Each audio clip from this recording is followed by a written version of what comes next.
We will make truth great again. My beloved Israel, the Biden administration pours in funds to fuel the agents of chaos in Israel, undermine governmental stability, and finance the protest against the people of Israel through the funnels of corrupt funds. The same protest changes like a chameleon. Each time she wears a different outfit.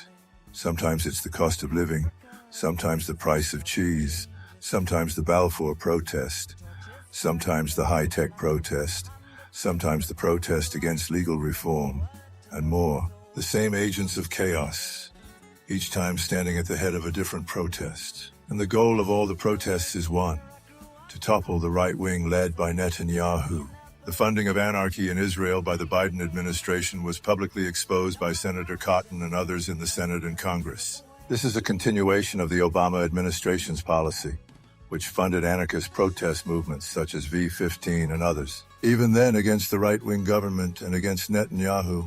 At the same time, the Biden administration announced last week that it is transferring billions to finance the regime of the Ayatollahs in Iran, the same Iran that calls death to America and death to Israel, the same Iran that is using its proxy to strike at the allies of the United States, Israel and the Sunni axis, Hamas, Hezbollah, Yemen and others, who are working to harm and finance brutal and terrible terrorism, are doing so, apparently, among other things, with funding from the American taxpayer, which continues to flow to Iran, that finances them. At the same time, the Biden administration insists that Israel transfer money to the Palestinian Terrorist Authority, knowing that these funds go to Hamas and Gaza, and finance the terrorism that led to the massacre of the citizens of the kibbutzim and settlements bordering Gaza. The Biden administration is not a friend, and beware of nice words.